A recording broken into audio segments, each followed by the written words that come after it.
आशी सायरा से कहती है कि आप मुझे मेरे बाप से कभी भी जुदा नहीं कर सकते, चाहे लाख जतन कर लें, लेकिन मैं अपने बाप के साथ ऐसे ही प्यार करती रहूंगी।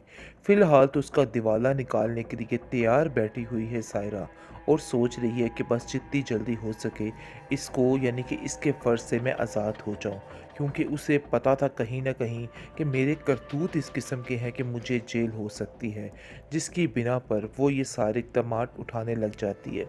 लेकिन वहाँ पर अचानक से छापा पड़ जाता है गुलज़ार का, और गुलज़ार देख के काफ़ी हैरान होता है कि बिलाल जो कि उसका पुराना दुश्मन है, उसके साथ मिलके ये औरत क्या करना चाह रही है और क्यों ये सब कुछ कर रही है।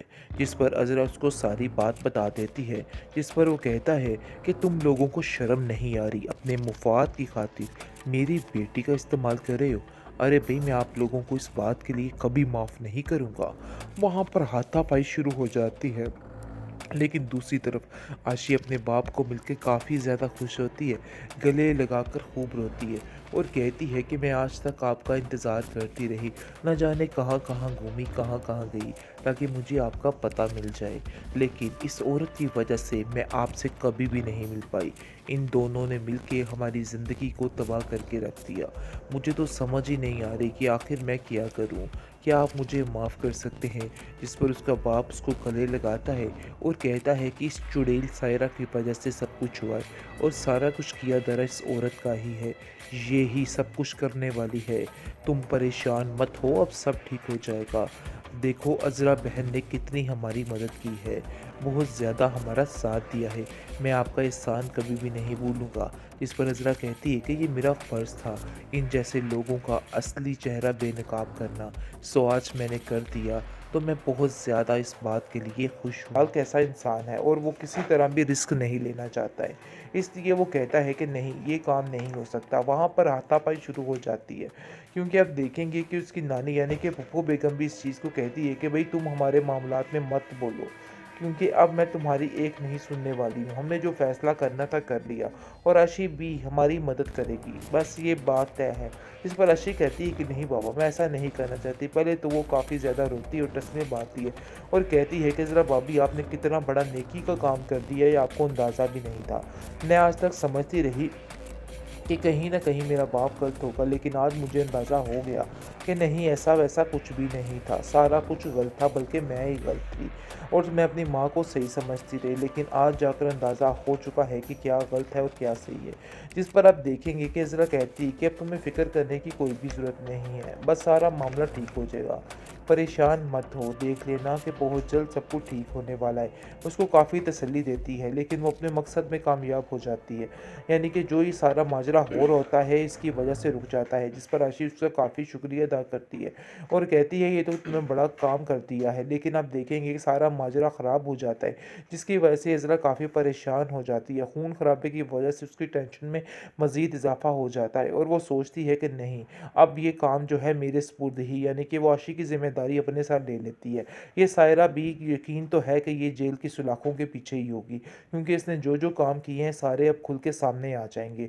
दूसरे नंबर पर आप देखेंगे कि इज़रा सारी जिम्मेदारी जो है वो आशिक की ले लेगी और वैसे भी इज़रा के घर में तो सारे मामले ठीक हो चुके हैं, लेकिन आशिक की टेंशन थी उसको, जिसकी जिम्मेदारी वो खुद ले लेती है और कहती है कि नहीं, तुम्हें अपनी पढ़ाई पर ध्यान होगा देना होगा।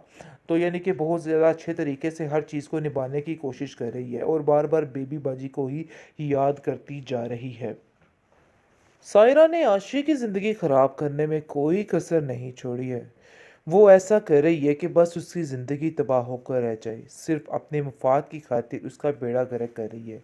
लेकिन ये बात अज़रा तक पहुंच चुकी है और अज़रा काफ़ी परेशान होती है उसके लिए और सोचती है कि उसके लिए क्या कर सकती है, जिस पर वो फ़ैसला कर लेती है कि बस जितनी जल्दी हो सके उसके बाप को वहाँ से रिहाई दिलवाई जाए और उसको शादी के लिए रोका जाए, क्योंकि वो जानती है कि वो अकेली तो कुछ भी नहीं कर पाएगी, क्योंकि अगर उसके बाप का साथ होगा तभी वो बोल पाएगी।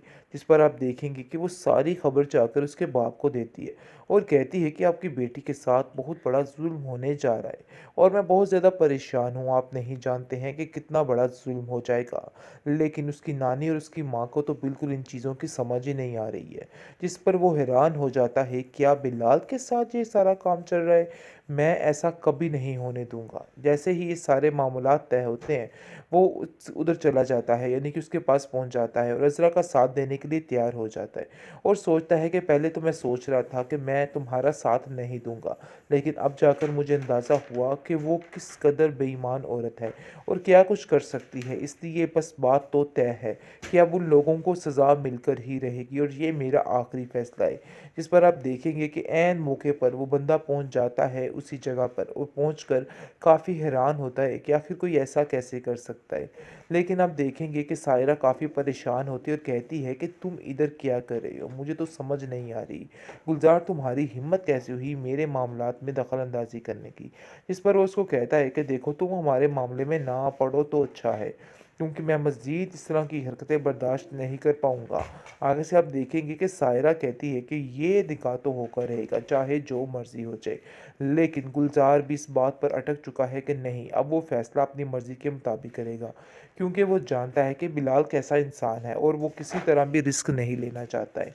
इसलिए वो कहता है कि नहीं, ये काम नहीं हो सकता। वहाँ पर हाथापाई शुरू हो जाती है, क्योंकि आप देखेंगे कि उसकी नानी यानी कि पप्पू बेगम भी इस चीज़ को कहती है कि भई तुम हमारे मामलात में मत बोलो, क्योंकि अब मैं तुम्हारी एक नहीं सुनने वाली हूँ। हमने जो फ़ैसला करना था कर लिया और अर्शी भी हमारी मदद करेगी, बस ये बात तय है। जिस पर अर्शी कहती है कि नहीं बाबा, मैं ऐसा नहीं करना चाहती। पहले तो वो काफ़ी ज़्यादा रोती है और टसमें बाँधती है और कहती है कि ज़रा भाभी, आपने कितना बड़ा नेकी का काम कर दिया, ये आपको अंदाज़ा भी नहीं था। मैं आज तक समझती रही कि कहीं न कहीं मेरा बाप गलत होगा, लेकिन आज मुझे अंदाज़ा हो गया कि नहीं, ऐसा-वैसा कुछ भी नहीं था। सारा कुछ गलत था, बल्कि मैं ही गलत थी और मैं अपनी माँ को सही समझती रही, लेकिन आज जाकर अंदाज़ा हो चुका है कि क्या गलत है और क्या सही है। जिस पर आप देखेंगे कि इज़रा कहती है कि अब तुम्हें फ़िक्र करने की कोई भी ज़रूरत नहीं है, बस सारा मामला ठीक हो जाएगा। परेशान मत हो, देख लेना कि बहुत जल्द सब कुछ ठीक होने वाला है। उसको काफ़ी तसल्ली देती है, लेकिन वो अपने मकसद में कामयाब हो जाती है।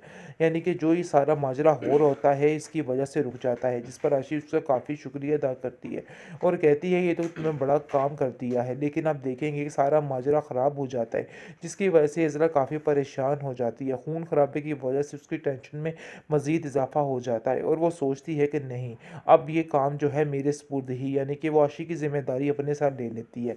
ये सायरा भी यकीन तो है कि ये जेल की सलाखों के पीछे ही होगी, क्योंकि इसने जो-जो काम किए हैं सारे अब खुल के सामने आ जाएँगे। दूसरे नंबर पर आप देखेंगे कि इज़रा सारी ज़िम्मेदारी जो है वो आशिक़ की ले लेगी और वैसे भी इज़रा के घर में तो सारे मामले ठीक हो चुके हैं, लेकिन आशिक़ की टेंशन थी उसको, जिसकी ज़िम्मेदारी वो खुद ले लेती है और कहती है कि नहीं, तुम्हें अपनी पढ़ाई पर ध्यान देना होगा। तो यानी कि बहुत ज़्यादा अच्छे तरीके से हर चीज़ को निभाने की कोशिश कर रही है और बार-बार बेबी बाजी को ही याद करती जा रही है।